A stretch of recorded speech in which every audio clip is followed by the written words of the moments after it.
La única persona que le echa la culpa al diablo de que otras personas piensen distinto que él es la persona que quiere tener autoridad. Yo no tengo ningún derecho de decirte a ti, tú estás endemoniado porque tú pienses distinto que yo. Pero si a mí me calan mis intereses, sobre todo los financieros, sí voy a usar al diablo para satanizarte a ti y asustar a los demás de que si te oyen a ti, andan endemoniados también. Los únicos que dicen fue el diablo el que hizo que otros pensaran distinto son las personas que quieren que te asustes para que no escuches otra cosa porque luego los vas a dejar de oír a ellos.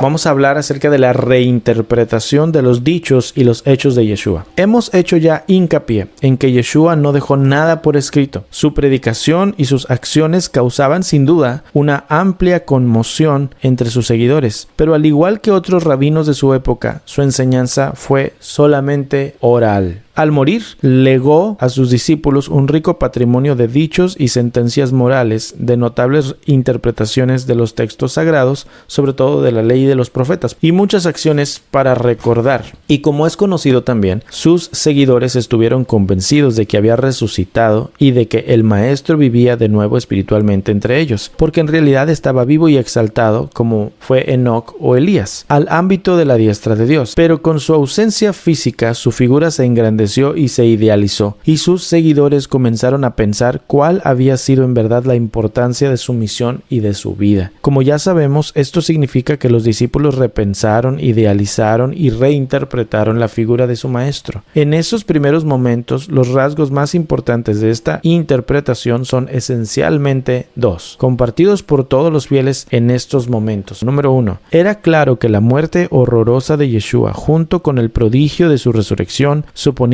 que Dios lo había confirmado en su función de Mesías, y como no había podido cumplir totalmente esta tarea mesiánica en vida, pronto tendría que venir de nuevo desde el cielo para ejecutarla, acompañado de las fuerzas celestes que Dios pusiera a su disposición. Esta concepción del mesianismo de Yeshua podía ser difícil de digerir para algunos judíos, pero el que no creyera en ello sería tachado muy pronto, a finales del siglo I, de anticristo, es decir, de superhereje y falso maestro, peligrosísimo. Número 2. La resurrección de Yeshua había colocado a este, de algún modo, al lado de Dios en el cielo. El Maestro estaba junto a Dios y fuera como fuese el modo que esto se explicara, Jesús era divino de alguna forma. Dos puntos principales. Todos creían en la resurrección y por causa de que creían en la resurrección, todos empezaron a decir, pues es que si resucitó es que es divino. Ya sea que pensaran que era Dios mismo hecho carne, o que era uno con Dios, o era el Hijo de Dios, o era la segunda persona de la Trinidad. Eso le aseguro que todos estaban de acuerdo. Y hasta el día de hoy seguimos pensando lo mismo. Todos estamos de acuerdo que Yeshua resucitó y todos estamos de acuerdo en que Yeshua tiene que tener algo de divino. Creo que todos, ustedes y yo, la mayoría vamos a estar de acuerdo en esto. ¿Cómo lo interpretemos? Es otro rollo, pero de que estamos de acuerdo en esto, casi seguro que sí. Al principio, y de acuerdo con el primer presupuesto que acabamos de mencionar, o sea que Jesús o Yeshua vendría pronto a cumplir su misión, lo que al parecer debería haber importado a la comunidad de sus seguidores era prepararse para esa segunda venida, cumplir estrictamente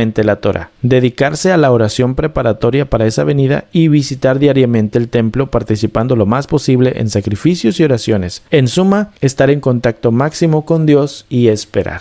Con otras palabras, los nazarenos habían dado un par de pasos en la dirección de cierta separación del judaísmo, porque Yeshua fue constituido Mesías o Yeshua divino de algún modo, pero de momento podrían haberse preocupado más de su comportamiento hasta la inmediata venida de Yeshua en su plenitud que de explicar teológicamente a sus contemporáneos las dos novedosas realidades antes expuestas. Sin embargo, no fue así. En medio de la tensa espera escatológica se afianzó el proceso ya incoado de repensar a Yeshua, de reflexionar sobre su misión, de explicarla a los demás judíos, y eso conllevó a la diversidad de interpretaciones. Es decir, podían ellos haberse enfocado en solo esperar a Yeshua, pero se enfocaron en predicarlo. Estos son los ojos de una persona que no es creyente. O sea, para ti vas a decir, pues claro que tenían que predicar su resurrección, para eso los envió. O sea, sí, para ti, para mí que estamos de este lado, pues es necesario que se haga, por eso entendemos que ellos lo hubieran hecho. Pero una persona que no es como tú y no es como yo, desde afuera dice, hubiera sido menos problema si solamente se hubieran dedicado a esperar a su Señor que volviera por ellos, pero no se dedicaron a eso, se dedicaron a predicar sobre su resurrección y sobre que de plano era Dios a todas las personas que se les atravesaran, y eso hizo que hubiera muchas interpretaciones porque no todo el mundo sabía cómo interpretarlo, y que a los ojos del judaísmo ya hubiera de plano una perspectiva de que los nazarenos no estaban creyendo igual que los judíos en general, que lo vimos la semana pasada. La palabra herejía no era algo necesariamente malo, herejía era el nombre que se le daba a todos los diferentes partidos políticos o diferentes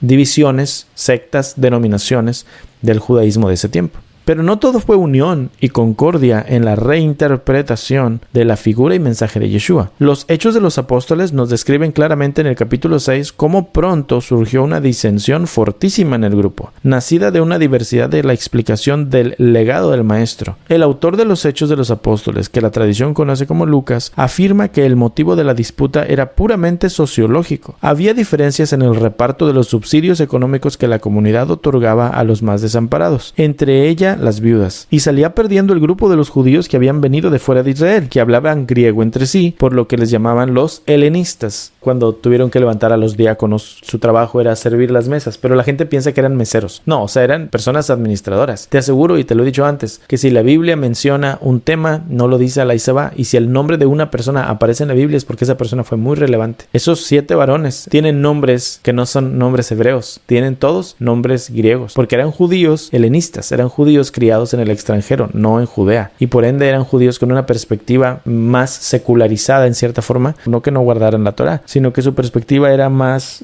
moderna, entre comillas, para los pensamientos sobre el mundo que tenían. Cuando llegaba el dinero a las arcas de los creyentes, que había mucho dinero que entraba porque la gente dejaba sus posesiones y las ponía a los pies de los apóstoles, dice ahí, cuando ya había la repartición de los bienes, sí había una preferencia sobre las personas y las viudas o los pobres que eran más judíos de la región de Judea que del extranjero, y por eso como hubo esa división, posiblemente estos 7 varones que están aquí fueron los varones que se levantaron para reclamar los derechos de las viudas helenistas, y entonces dijeron, ¿saben qué? Tienen razón, entonces hay que ayudarlos, y lo que hicieron fue ponerlos a ellos, que habían visto el problema, como los nuevos administradores. No eran nada más meseros y ya, eran administradores. Pero probablemente la realidad era distinta a las meras razones sociológicas. Los motivos de disensión eran ante todo teológicos. Si simplemente se analiza el discurso del, entre comillas, jefe de los helenistas, o sea, Esteban, un nombre griego que significa coronado, en el capítulo 7 de Hechos vamos a darnos cuenta fácilmente que muestra críticas serias a ciertas creencias normales del resto del grupo. Esteban sostenía que el templo estaba corrupto y que probablemente sería sustituido por otro nuevo, como había sostenido Yeshua, que había que entender la ley de Moisés de otra manera a la usual, pues en los momentos finales antes de la definitiva venida de Yeshua, los gentiles piadosos que había en Jerusalén y que no estaban circuncidados quizá pudieran salvarse sin tener que cumplir estrictamente las normas de pureza prescritas en la norma mosaica, difíciles de aceptar por los paganos aún con buena voluntad. Estas ideas expuestas en público fueron consideradas muy peligrosas y los judíos se escandalizaron. En último término, la manifestación pública de este escándalo costó la vida de Esteban, pues se desencadenó contra él y con sus partidarios una terrible persecución, pero el resto de la comunidad de judeocristianos fue dejada en paz. Cosa extraña. Lo que debe leerse bajo el relato de esta persecución parcial compuesto por el autor de Hechos en Hechos 8 es que la comunidad estaba ideológicamente dividida y que fueron perseguidos por los judíos y expulsados de Jerusalén solo los disidentes teológicos, aquellos que criticaban la ley y el templo y se mostraban benévolos con los paganos y no los que defendían el judeocristianismo más o menos aceptable para la masa mayoritaria de los judíos. Tras la muerte de Esteban se desató una persecución contra todos los cristianos, dice ahí, contra todos los creyentes, pero dice que todos tuvieron que huir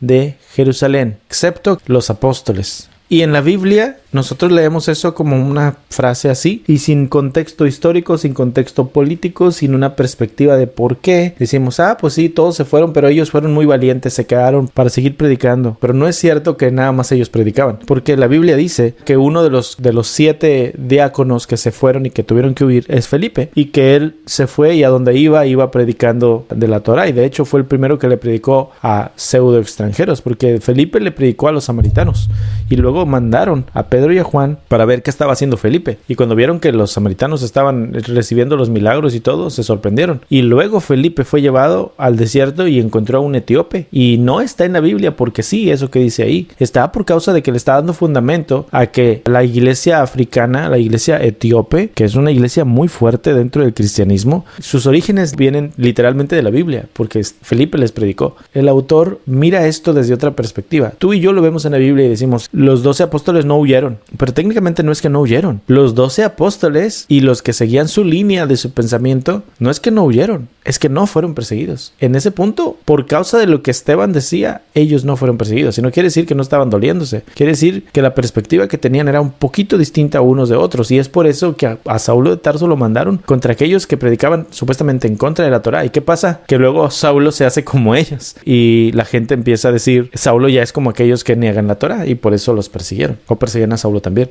Tenemos, por tanto, que ya en sus mismos inicios el grupo, entre comillas, cristiano, no era uniforme. Había una tendencia, la de los, entre comillas, hebreos, más conservadora en su teología, más fácil de aceptar por los judíos no cristianos del entorno, y había otro grupo de teología más radical y novedosa, que fueron expulsados de la ciudad santa. Por el momento ganaban los, entre comillas, conservadores, mas lo importante para nosotros es observar que desde el primer instante había divergencias serias en la interpretación de la importancia y la trascendencia de la misión de Yeshua. En este cristianismo naciente se formaron también rápidamente tres grupos antagónicos relacionados de algún modo con la división procedente, en torno a ulteriores precisiones del concepto crucial y urgente de la salvación de los paganos. No olvidemos que todos estaban convencidos de que Yeshua volvería pronto, por lo tanto, el fin del mundo estaba muy cerca. Pero en el entretanto, había ocurrido que, gracias a la dispersión provocada por la persecución sobre el grupo de Esteban, los huidos habían predicado a Yeshua en Samaria y en Siria, con éxito, pues se habían convertido a la fe en Yeshua algunos paganos. Y entonces había tres grupos. Número 1. Para los que eran judíos de pura cepa, no había problema alguno respecto a la salvación de los paganos que habían creído en Yeshua como Mesías. Se salvarían si aceptaban hacerse judíos y cumplir todas las normas del comportamiento de la ley judía de siempre. Así, de entre los judeocristianos que formaban una buena parte de la comunidad de Jerusalén, había algunos que opinaban exactamente en esta línea. Entonces, algunos de los que venían de Judea enseñaban a los hermanos paganos recién convertidos a la fe: si no se circuncidan conforme a las normas de Moisés, no podrán salvarse. Algunos de la facción farisea que se habían hecho creyentes se levantaron para decir: hay que circuncidarlos y mandarles que observen la Torá de Moisés. Hechos 15 del 1 al 5. Eran creyentes en Yeshua que pensaban que el extranjero, o sea el gentil, podía hacerse salvo guardando toda la Torá para ser salvo, y luego se les circuncidaba. Esos son las personas a los que Pablo les llama judaizantes, aunque técnicamente no les dice judaizantes. En la Biblia nunca viene la palabra judaizantes. Le dice Pablo a Pedro: ¿por qué enseñas a judaizar? Esa es la palabra. Pedro y Santiago no eran parte de ese primer grupo, no eran judaizantes. Por eso Pablo enfrenta a Pedro y dice: oye, ¿qué te pasa? Tú no eres de esos, ¿por qué te comportas así? Pero estos son los que diríamos son los judaizantes, los que enseñan que debes guardar toda la Torá para ser salvo, y son los que Pablo en Gálatas está diciéndoles que para qué siguen haciendo eso. Número 2. Por suerte, otra parte de los creyentes de la comunidad judio-cristiana de Yeshua, liderada por Pedro y un poco más tarde por Santiago, el hermano del Señor, si hemos de hacer caso a lo que nos dice Hechos 15, opinaba que los gentiles podrían salvarse sin hacerse plenamente judíos, es decir, no tendría que circuncidarse si eran varones, ni tampoco cumplir toda la Torá. Sí tenían que observar, además de los 10 mandamientos, las normas que se llamaban leyes de Noé, entre las que destacaba no ingerir carne inmolada a los ídolos y con sangre. Estas prescripciones eran obligatorias según la Torá para todos los gentiles que quisieran vivir en paz dentro de Israel como simpatizantes de la religión judía, y se suponía que su observancia operaba en ellos una especie de salvación, aunque de segundo grado, no tan completa como la del judío cabal, la reservada a los gentiles respetuosos con Israel.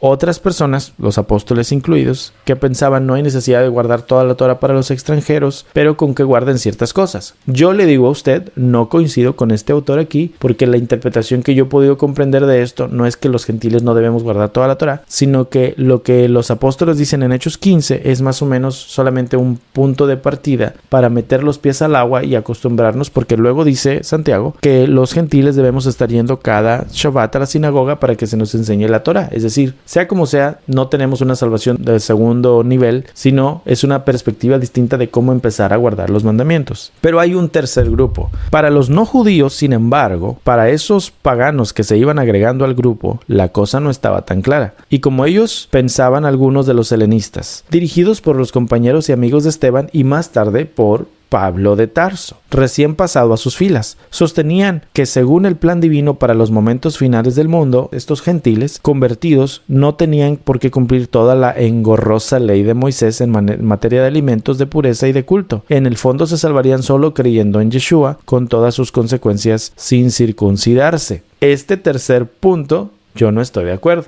porque está diciendo que Pablo enseña que no guardes la Torá. Yo no te digo eso. Pablo enseña que guardes la Torá. Pablo coincide con Pedro, pero el autor, como se los dije desde el primer video, sí mira una diferencia radical entre el pensamiento de Pablo y el pensamiento de los otros apóstoles. Yo creo que sí hay diferencias de pensamiento, pero no tan radicales. Pablo sí enseña a guardar la Torá, pero sí es cierto, Pablo es mucho más radical que los demás apóstoles en respecto de su postura, y sí daba lugar, porque es difícil de entender, que la gente pensara malas cosas sobre lo que él decía. Como puede observarse, la disputa entre los tres grupos era evidentísima. Para entender bien el fondo de la discusión es preciso tener en cuenta que muchos judíos piadosos del momento estaban convencidos de que si Dios instauraba por fin su reino en Israel, algunos gentiles participarían de esta gloria, por decisión divina, como habían anunciado las Escrituras. Era verdad que el reino de Dios futuro no tendría nada que ver con los paganos que no se convirtieran al Dios de Israel, por ejemplo, los romanos o los griegos. Pero los profetas habían predicho, sobre todo en Isaías 56 del 1 al 8, que al final de los tiempos algunos gentiles sí habrían de participar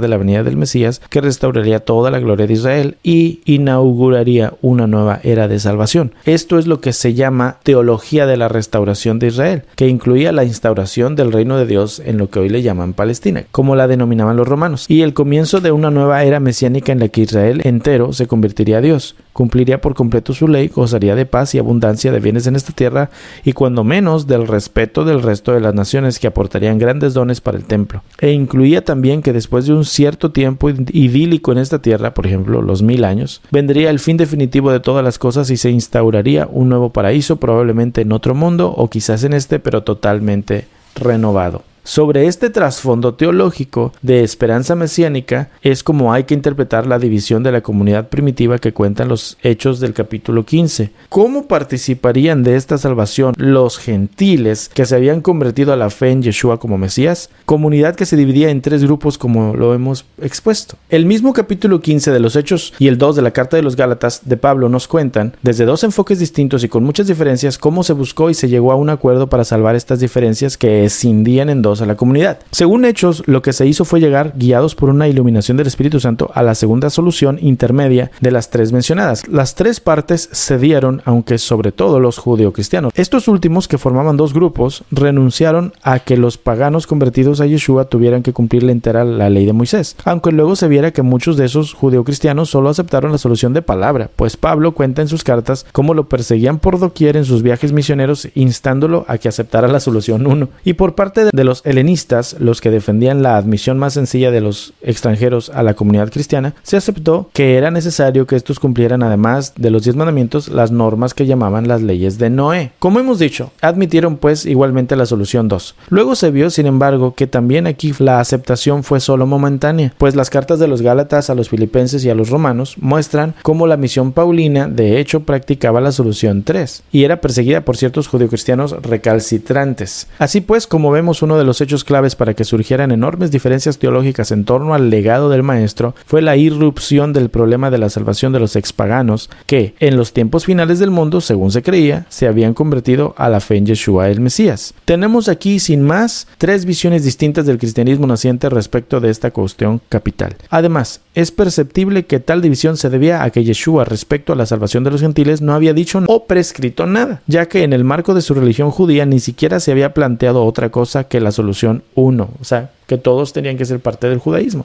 Tenga en cuenta que el autor, y aquí sí coincido, está diciéndote que Yeshua no predicaba cristianismo y por ende Yeshua no tenía perspectiva respecto del extranjero. Y si tú dices sí la tenía porque él vino a predicarle a las ovejas perdidas de la casa de Israel, es cierto, pero el autor no está pensándolo así. Nosotros entendemos al gentil como de dos formas: el gentil pagano, que no es oveja, y el gentil que es oveja porque es una parte de la casa de Israel. Lo hemos vivido. Nosotros sí somos extranjeros en cuanto a la carne, pero creemos en Yeshua, somos parte de la casa de Israel y teológicamente entendemos que Yeshua sí habló sobre nosotros, pero lo que no sabe usted, y es la verdad, es que esa es una interpretación que nosotros hemos tenido a través de lo que vemos de Yeshua, pero Yeshua no nos dejó nada escrito, entonces solo podemos interpretar sus palabras y sacar de ello lo que nos es edificación a nosotros. Esto lo hicieron los apóstoles, lo hizo Pablo, lo hizo Pedro, lo hizo Santiago y lo estamos haciendo nosotros. Que sea totalmente cierto, así como cualquier teología, no nada más la mía, pero la de cualquier persona, no es algo que es veraz en cierta forma, porque el único que lo podría saber es Adonai. Se lo digo como predicador. No puede usted pensar que la verdad absoluta la tengo yo o la tiene alguien más. El único que tiene la verdad absoluta es Adonai, y todos nosotros estamos tratando de entender y cómo poder servirle mejor. A veces las cosas no serán siempre como pensamos, y por eso no debemos nosotros ser intransigentes y pensar que si yo creo esto el día de hoy, así es y siempre será, porque tal vez mañana piense de otra forma. Entonces siempre tengamos eso en cuenta. Que la disputa en torno a esta cuestión fue terrible lo indica la epístola de los Gálatas, donde Pablo se despacha a gusto contra los que les llama judaizantes, es decir, contra los que defienden la postura contraria a la suya, que era la solución número 3, y sostienen que todo el mundo debe hacerse judío, y si quiere salvarse, tarde o temprano, 2 de las 3 concepciones antagónicas tenían que ser excluidas.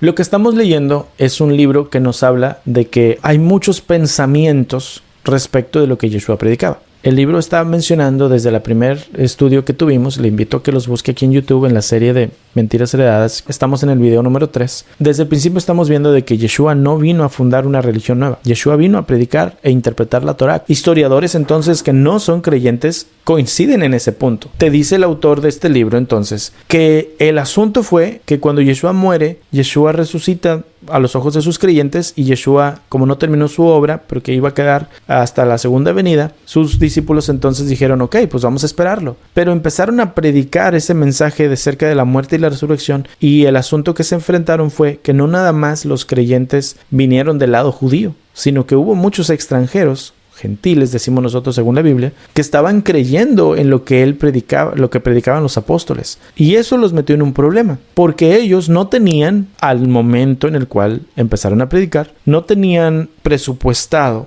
que ese mensaje tendría relevancia para personas que no fueran judías. Pero cuando lo empezó a tener, por eso vemos a Cornelio, a los creyentes extranjeros, los gentiles del libro de los Hechos. Cuando ese mensaje empezó a tener mucha relevancia entre los no judíos, entonces tuvieron que preocuparse y preguntarse cómo le iban a hacer con todos esos nuevos creyentes que no eran judíos, que también querían seguir el camino de Yeshua, que ellos sabían, los judíos originales, que el camino de Yeshua, que era parte del judaísmo de su tiempo, que guardar la Torá, implicaba que todo aquel que decía yo acepto a Yeshua, pues continuaba guardando la Torá. Para ellos no había problema, porque la Torá era su estilo de vida. Pero el problema era que estaban ahora creyendo en Yeshua personas que nunca en su vida habían guardado la Torá. Así es que se levantaron perspectivas y posturas respecto de qué hacer con estos nuevos creyentes. En la primera perspectiva, los que decían, pues el judaísmo dice que todo aquel que quiere hacerse un israelita, pero es un extranjero, se tiene que hacer un prosélito, es decir, que tiene que seguir las leyes del judaísmo y que tras eso se tiene que circuncidar, y entonces podrá ser considerado judío y gentil, parte del pueblo de Adonai. Era la perspectiva tradicional. Los fariseos que creyeron en Yeshua, los sacerdotes que creían a la fe, como dice Hechos en los primeros capítulos, estaban en este punto de vista. Hasta los que no creían en Yeshua, pero que eran extranjeros y querían ser parte de Israel, tenían que pasar el proceso del judaísmo. Este era el asunto.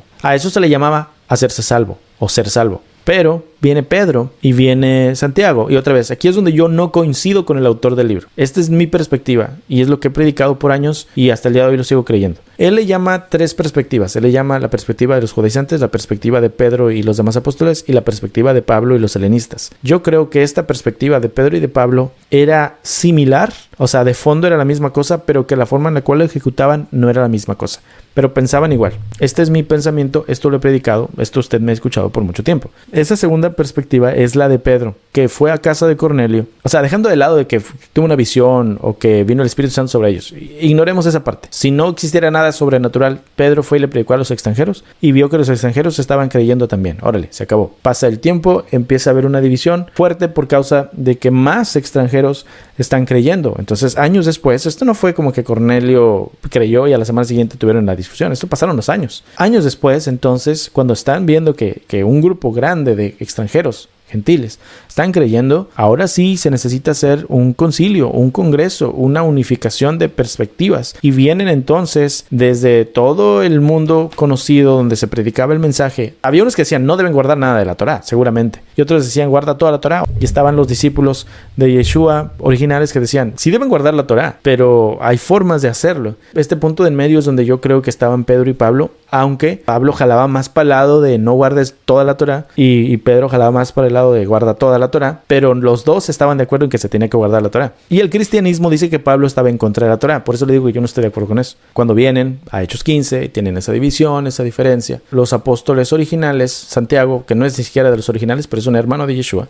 que terminó siendo uno de los pilares, dice Pablo en Gálatas, Santiago propone, como facilitador de toda la reunión, que en lugar de estar peleándose sobre cómo le van a hacer, mejor piensen en esto. Se da por sentado, dice Santiago, que todos los creyentes en Yeshua, judíos, van constantemente a la sinagoga. Entonces, se debe dar por sentado que todos los extranjeros que vengan a la fe también van a estar constantemente cada Shabbat en la sinagoga. Por lo tanto, siguiendo lo que nosotros ya sabemos, dice Santiago, no nos interpongamos en este asunto. Dejémoslos que sigan yendo a la sinagoga porque ahí les van a enseñar la Torah. Recuérdense que tenían ellos un pensamiento de que Yeshua les enseñó, en lo que vemos en Mateo 23, de que cuando fueran a la sinagoga debían escuchar todo lo que se hablaba cuando estaban el predicador en la silla de Moisés. Es decir, si les leen la Torah, escuchen. Ya si se paran e interpretan la Torah, pues ese es otro rollo. Pero si te están leyendo la Torah, pon atención. Entonces, los judíos creyentes y los gentiles creyentes iban a la sinagoga cada Shabbat. Santiago dice, no perturbemos el asunto de que ellos van a la sinagoga. No les quitemos eso. No les mandemos una ley que diga, no debes ir a la sinagoga porque no debes hacer nada del judaísmo. Eso estaría mal. Dejémoslos que sigan yendo a la sinagoga cada Shabbat. Y de hecho lo pone como el punto número 5, porque lo dice, porque cada Shabbat en la sinagoga se les predica a Moisés. Dejemos de lado, dice, que todos van a la sinagoga, pero dice, en la sinagoga se van a estar predicando cosas avanzadas quizá. Entonces, lo que tenemos ahorita que hacer es saber cómo hacerle para introducir, no al camino de Yeshua, sino al camino que Yeshua nos abrió, porque Yeshua es el camino. Todos los que creyeron a través de Yeshua, que es la puerta, y que entran a vivir como israelitas, tienen que guardar la Torá, dice Santiago. Por lo tanto, tenemos que hacerles el camino un poquito más sencillo de poder asimilar todo. Y les mandaron una carta a los gentiles. No deben cometer pecados sexuales en general. No deben tener cosas sacrificadas a los ídolos. No deben comer carne ahogada. No deben comer cosa que tenga sangre. Si hacen eso, ya la llevan de gane. El cristianismo dice, y el autor también, que los discípulos de Yeshua originales tenían esta perspectiva y que los gentiles solo debían seguir estas 4 leyes y se acabó. O les llama las leyes de Noé, que es algo similar a esto, pero en la línea del judaísmo. Yo no creo eso, porque entonces eso te está diciendo que el gentil extranjero no necesita seguir los Moadim o no necesita guardar el Shabbat. Y eso no es verdad, porque tú como gentil extranjero eres parte del pueblo de Israel y también estás llamado a guardar las fiestas, estás llamado a guardar el Shabbat. Que no lo diga Hechos 15 no significa que no lo debes hacer, porque se da por sentado que todos deberían ir cada Shabbat a la sinagoga. Lo que los discípulos decían era esto: todos los gentiles extranjeros están acostumbrados a adorar a sus dioses con orgías y se hacían banquetes, festines y borracheras. Esos 4 mandamientos de Hechos 15 lo que te están diciendo son reglas básicas de adoración que debes dejar de hacer cuando quieras venir a servir al Dios de Israel. Y dice, si van a venir a caminar para acá, primero que nada se tienen que quitar todo eso. Aquí no es así. Si ellos dejan de hacer eso de inicio, ya estamos muy bien. Porque lo demás van a ir aprendiéndolo cada Shabbat en la sinagoga. Pero mándenles que por favor de inicio dejen de hacer cosas que son borracheras, que son orgías, que son pecados sexuales y todo esto. Si hacen eso,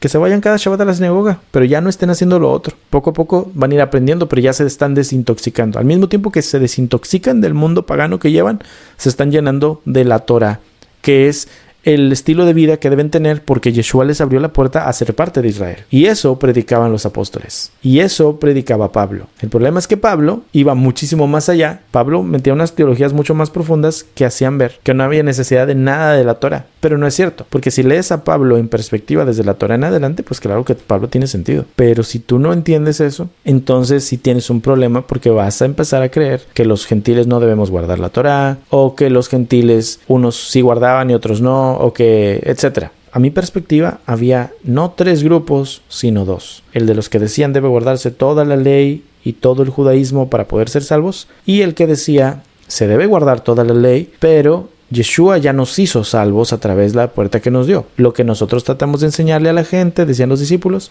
es guardar la Torah como agradecimiento y como estilo de vida porque ya son israelitas. El primer grupo decía no son israelitas hasta que guarden todo y luego se compruebe que sí están firmes y luego se les deja ser salvos. Y el segundo, que es el grupo de los discípulos, decía son salvos desde un principio y luego guardan la Torah para mostrar su salvación y vivir en integridad. El primer grupo era exclusivista, no dejaba que todos fueran salvos hasta que se comprobara su integridad integridad, y el segundo grupo decía todos somos pecadores, por ende Yeshua nos tiene que dar la puerta porque nos limpia, y ahora porque nos hizo de su pueblo tenemos la responsabilidad de guardar los mandamientos como estilo de vida. Dos perspectivas. Mi pregunta para ti: ¿los gentiles debemos guardar la Torá para que nos salve Adonai? ¿O debemos guardar la Torá por causa de que fuimos salvos? ¿O los gentiles no debemos guardar la Torá? ¿Cuál es tu perspectiva? Voy a continuar leyendo. Necesidad de unidad entre los grupos cristianos, el intento de Lucas y sus seguidores. Cuando el evangelista, al que la tradición conoce como Lucas, compone su doble obra, que es el tercer evangelio y el libro de los Hechos, hacia el año 80 después de Cristo, es absolutamente consciente de que la iglesia cristiana tiene graves divisiones internas. Como opina que eso no debe ser, intenta con su obra ofrecer y promover una imagen de unidad. Para lograr este fin, acude a un método bastante sencillo. Por un lado, resalta ante sus lectores cómo los dirigentes de las facciones en disputa, que es Pedro y Santiago, por un lado, Pablo y sus colaboradores por otro, tienen acciones pastorales casi iguales o semejantes. De este modo, Pedro aparece en el capítulo 10 de Hechos como el apóstol que inicia y defiende la misión a los gentiles, con todas sus consecuencias de no cumplir totalmente la ley de Moisés, mientras que en realidad parece que los iniciadores de esta acción fueron los misioneros helenistas y luego, sobre todo, Pablo. Y a la inversa, respecto a Pablo, Lucas hace aparecer a este como un defensor a capa y espada de la Torá de Moisés, como un perfecto observante fariseo que acude al templo de Jerusalén para purificarse. Lucas se guarda también de mencionar explícitamente la existencia de las cartas de Pablo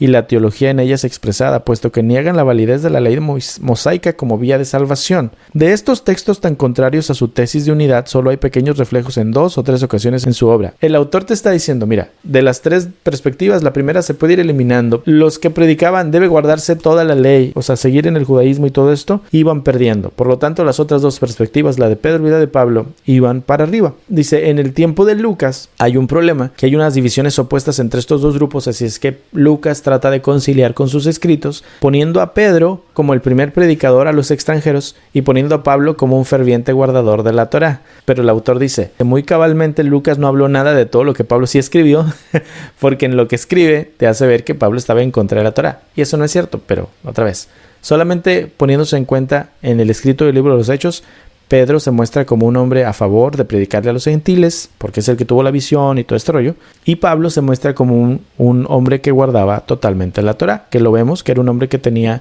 voto de nazareato y todas estas cosas, ¿no? El autor del libro de los Hechos, Lucas, hace esto a conciencia, para que las personas que seguían a Pedro y pensaban Pedro es de los que solo deben guardar la Torá y solo debe predicarse a los judíos, vieran que Pedro predicaba con los extranjeros. Y para que todos aquellos que seguían a Pablo y pensaban que Pablo solo decía no guardes la Torá, vieran que Pablo sí la guardaba. Entonces vieran que sus líderes principales sí tenían una unidad de pensamiento. Eso dice Antonio Piñero respecto de las motivaciones de Lucas. Yo no coincido, pero eso dice el autor. Por otro lado, el segundo modo para mostrar que existe unidad y concordia era hacer que los personajes que pertenecían en apariencia a facciones distintas pronunciaran discursos muy similares. Así, en los Hechos de los Apóstoles, Lucas presenta de nuevo a Pablo y a Pedro como perfectamente de acuerdo en todo. Compare el lector el sermón de Pedro en el capítulo 15 de Hechos, del 7 al 11, y el de Pablo en Hechos 13, del 16 al 42. Igualmente, Lucas omite con todo propósito la agria discusión y ruptura entre Pedro y Pablo en Antioquía. Probablemente no haya que tachar de absoluta mala fe a Lucas al intentar limar las diferencias existentes en realidad en el cristianismo primitivo.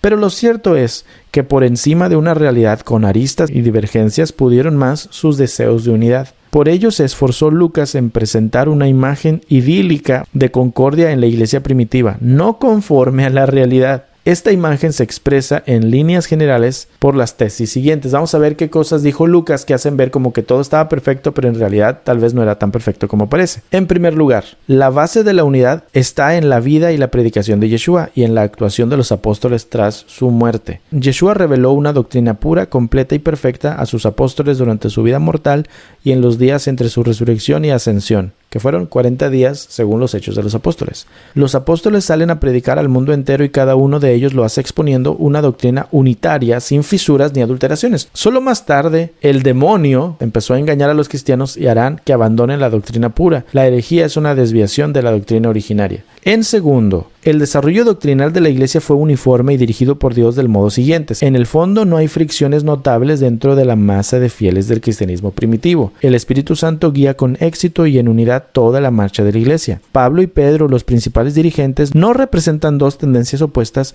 sino que van hermanados en todo. Los tres grupos de la Iglesia, herederos de hebraístas y helenistas, llegan sin problemas a un acuerdo en lo fundamental en el Concilio de Jerusalén y sus diferencias son más bien sociales. La palabra de Dios se expande victoriosa desde la ciudad santa hasta los confines de la tierra y alcanza Roma, la capital de la cristiandad, desde donde se extenderá por todo el mundo. Te ha dado aquí el autor una sinopsis de qué dice el libro de los Hechos. Te dice, Lucas te menciona todo esto para que sepas que no hay ningún problema, que de inicio siempre estuvieron de acuerdo, que hubo fricciones pero se resolvió y siguieron predicando cada quien en todo el mundo, pero no había problemas. Eso dice el autor respecto de los motivos de Lucas. El autor obviamente ha estudiado y sabe por qué te está diciendo lo que te dice. Yo en lo personal no coincido necesariamente con lo que está diciendo. Yo creo que sí había, no una armonía, porque sí había problemas, pues si no Pablo no hubiera puesto lo que puso en Gálatas. Sí hubo diferencias, pero sí creo que jalaban para el mismo lado y sí se guardaba la Torá, pero sí creo que Pablo regaba el tepache de repente y decía cosas que no debía. Sí había divisiones, sí había diferencias, pero aún así sigo creyendo que no era necesariamente que Pablo dijera no guardes la Torá, pero Pablo daba lugar a que la gente pensara esas cosas y no le importaba. Estoy casi seguro de eso. Último subtema de este capítulo y aquí vamos a concluir el día de hoy. Eusebio de Cesarea, continuador de la perspectiva de Lucas. Esta imagen del desarrollo de la doctrina y de la Iglesia como grupo unido y concorde se irá fortaleciendo y precisando hasta alcanzar su mejor expresión en el conjunto del escrito principal de Eusebio de Cesarea, que se llamó La Historia de la Iglesia. Esta obra fue compuesta a principios del siglo IV, pero los rasgos principales que de la unidad de la Iglesia pretende dar Eusebio están incoados ya. Diríamos que casi perfilados a finales del siglo I, y son estos. Punto número 1. Yeshua proclamó de una vez por todas la recta doctrina de la salvación y se la transmitió a sus sucesores, los apóstoles. Estos la han expandido por todo el mundo y la han entregado a sus sucesores, que son los ancianos, los presbíteros y sobre todo los obispos. Estos cargos o jerarquía de la Iglesia controlan el depósito de la doctrina, la recta interpretación de la Escritura, lo que hoy llamamos el Antiguo Testamento, más tarde en este mismo, con la añadidura del Nuevo Testamento, y la tradición que rodea a ambos. Está diciéndote aquí el autor que Eusebio de Cesarea estuvo diciendo, la autoridad que tenemos nosotros el día de hoy viene de parte de Jesús, que se le dejó a sus discípulos, y sus discípulos a los ancianos, y los ancianos a los obispos. Por eso predicamos y decimos y tenemos la autoridad que tenemos. Punto número 2. Por medio de la acción del Espíritu Santo, este depósito de la fe ha permanecido invariable y único, a pesar de pequeñas desviaciones. La doctrina única tiene su correspondencia en la Iglesia universal, también única y perfectamente unida. Las falsas doctrinas y los grupos que la sustentan son pocos. En verdad, una minoría, y se mantienen al margen de la Iglesia unida y única. Según la Iglesia de la autoridad, para el siglo IV no había habido modificación de la doctrina, que de repente 2 o 3 personitas que se levantaban, pero que realmente desde un principio, desde que predicó Yeshua, lo que predicaban ellos 4 siglos después era exactamente la misma cosa. Ajá, claro. Número 3. Las doctrinas falsas, más tarde denominadas herejías, son el resultado de la degradación de una verdad primitiva por obra del influjo de Satanás. Los impulsores de estas herejías son siempre hombres moralmente perversos, deseosos de fáciles ganancias materiales. En todo caso, puede pensarse que el único lado positivo de la existencia de falsas doctrinas es servir de prueba a la santidad esencial de la Iglesia, que surge de ellas purificada y fortalecida. Número 4. La doctrina verdadera, como procedente de Jesús, es lo primigenio, lo primero cronológicamente. La falsa doctrina, la herejía o la heterodoxia es siempre un producto posterior, una deformación de una ortodoxia anterior en el tiempo. Están diciendo que Yeshua dijo una cosa y no cambió, y si alguien predica distinto de lo que él decía o interpreta otra cosa, ese es un hereje. Pero que Jesús dijo lo que la Iglesia ya estableció. Acuérdense, lo primero que mencionaron fue, la Iglesia no ha cambiado la doctrina de Jesús. O sea, cualquiera que diga otra cosa distinta a la Iglesia está yendo en contra de Jesús, porque lo que la Iglesia predica nunca ha cambiado. Punto final. La heterodoxia o herejía no solo va en contra de la Escritura y contra la tradición, sino que es en sí misma incoherente. Por ello existe una verdad única, pero una multitud de herejías que se contradicen entre sí. A un solo Jesús y a una sola Iglesia se contrapone la multitud abigarrada e incoherente de las herejías. Y eso decía la autoridad de la iglesia. Ahora el autor te dice a ti. Naturalmente, esta imagen de falsa doctrina como algo degradado, posterior en el tiempo y producto de un influjo demoníaco, es propia sobre todo del grupo de cristianos, ciertamente los mayoritarios, que más tarde resultarán los vencedores absolutos en la contienda por la primacía de la fe, como ya lo vamos a ver. Ahora bien, a partir de lo que hemos dicho hasta ahora sobre el desarrollo del judeocristianismo, esta imagen global de la relación entre la verdadera doctrina y la heterodoxia, tal como se desprende de las obras del evangelista Lucas y de Eusebio de Cesarea, no es exacta históricamente. Punto número 1. Sabemos ya que el cristianismo como tal es la teología cristiana, no es la teología de Yeshua. Y hemos visto que el cristianismo es la reinterpretación de la figura y la misión de éste. Por tanto, no es posible que Yeshua transmitiera íntegramente la doctrina del cristianismo posterior. Sabemos también que para un tiempo poco posterior a la muerte de Yeshua, los hechos de los apóstoles dan testimonio de la pluralidad de grupos dentro de los más inmediatos seguidores del Nazareno y los problemas teológicos que se derivaron de esta pluralidad. Sabemos también que la imagen de una precedencia cronológica de la ortodoxia sobre la heterodoxia posterior es falsa. Es constatable históricamente por muy diversos estudios que los comienzos del cristianismo en las diversas regiones como Palestina, Siria, Egipto, Asia Menor o Roma fueron teológicamente bastante diversos, aunque se mantuvieran rasgos comunes naturalmente. El esfuerzo por construir un consenso doctrinal fue lento y costoso, pues cada cristianismo se consideraba en principio como el recto y seguro heredero de las doctrinas de Yeshua. Esto es totalmente cierto. Está contrastando. La iglesia dice, la doctrina de Jesús es la que predicamos nosotros, no ha tenido modificaciones. Eso dice la autoridad de la iglesia en el siglo IV. Y aquí el autor te dice, no es verdad, porque desde un principio ya tenían diferencias. Dice, aparte Jesús no predicó nada de esas cosas. Y cada quien interpretaba como ellos entendían, y por eso desde un principio, dice, se ha comprobado que los de Siria, los de Egipto, los de Roma, los de Antioquía, los de Asia Menor, no pensaban todos de la misma forma, y fue hasta que hubo un consenso, y no es un consenso de que nos pusimos de acuerdo por eso, no, hasta que hubo un golpe de autoridad y dijeron así se va a creer, es que se estableció una sola doctrina. Sabemos también que esta pluralidad nada tiene que ver en principio con una perversión moral, sino que nace de una diversidad de reinterpretaciones de la figura y la misión de Yeshua y de unos planteamientos nuevos al ser admitidos expaganos entre los fieles de la nueva secta judía del cristianismo. La pluralidad de ideas teológicas, tal como es observable en el Nuevo Testamento, no siempre fue sentida como contraria a la fe judeocristiana. Ellos aceptaban la pluralidad de pensamiento, no aceptaron cuando esas pluralidades ya empezaron a decir no debes guardar la Torá. No le eches la culpa al diablo de que la gente piensa distinto que tú. Simplemente piensan distintos que tú. La única persona que le echa la culpa al diablo de que otras personas piensen distinto que él es la persona que quiere tener autoridad. Yo no tengo ningún derecho de decirte a ti, tú estás endemoniado porque tú piensas distinto que yo. Pero si a mí me calan mis intereses, sobre todo los financieros, sí voy a usar al diablo para satanizarte a ti y asustar a los demás de que si te oyen a ti, andan endemoniados también. Los únicos que dicen fue el diablo el que hizo que otros pensaran distinto son las personas que quieren que te asustes para que no escuches otra cosa porque luego los vas a dejar de oír a ellos.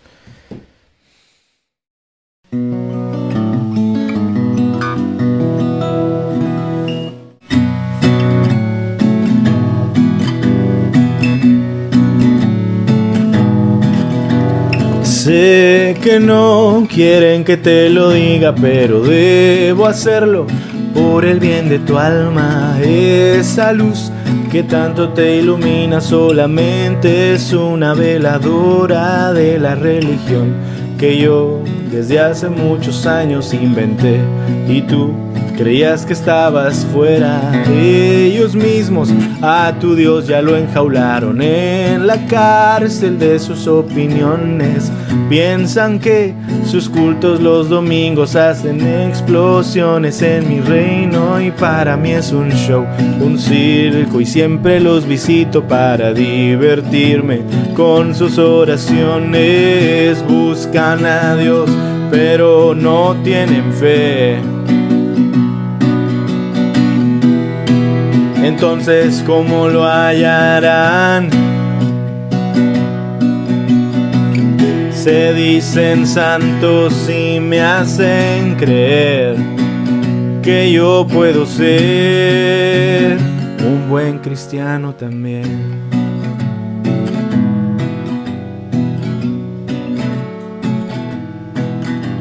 Te han cerrado todo el panorama con su popurrí de denominaciones que no son más que las tradiciones de las que los verdaderos hombres que temían a Dios huyeron y seguramente se avergonzarían de tales divisiones. Me entretiene darme cuenta que ellos hacen más sencilla toda nuestra empresa. Cuando pienso en ir contra su iglesia para destruirlos, miro con sorpresa que ya no tengo que usar tanta destreza, porque el cielo allí no tiene fortaleza. Buscan a Dios pero no tienen fe.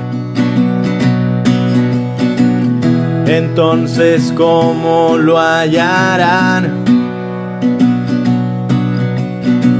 Se dicen santos y me hacen creer que yo puedo ser un buen hebreo también.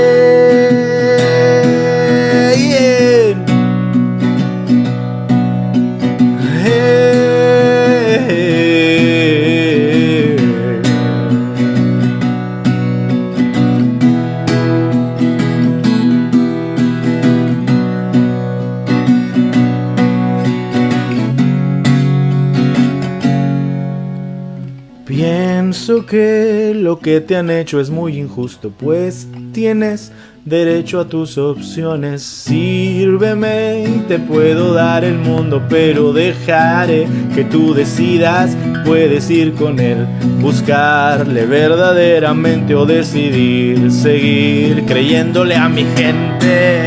Buscan a Dios pero no tienen fe. Entonces, ¿cómo lo hallarán? Se dicen santos y me hacen creer que yo puedo ser un buen cristiano también. Esos que dicen que buscan a Dios pero no tienen fe. Entonces, ¿cómo lo hallarán? Se dicen santos y me hacen creer que yo puedo ser un buen cristiano también.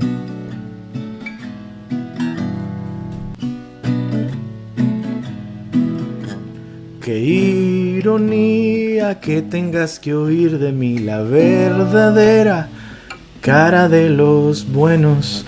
Sé que tengo muy mala reputación, pero prefiero que me sirvas si es tu decisión. Aunque tan solo hoy te voy a dar la opción. ¿Qué dices? ¿Quieres intentarlo?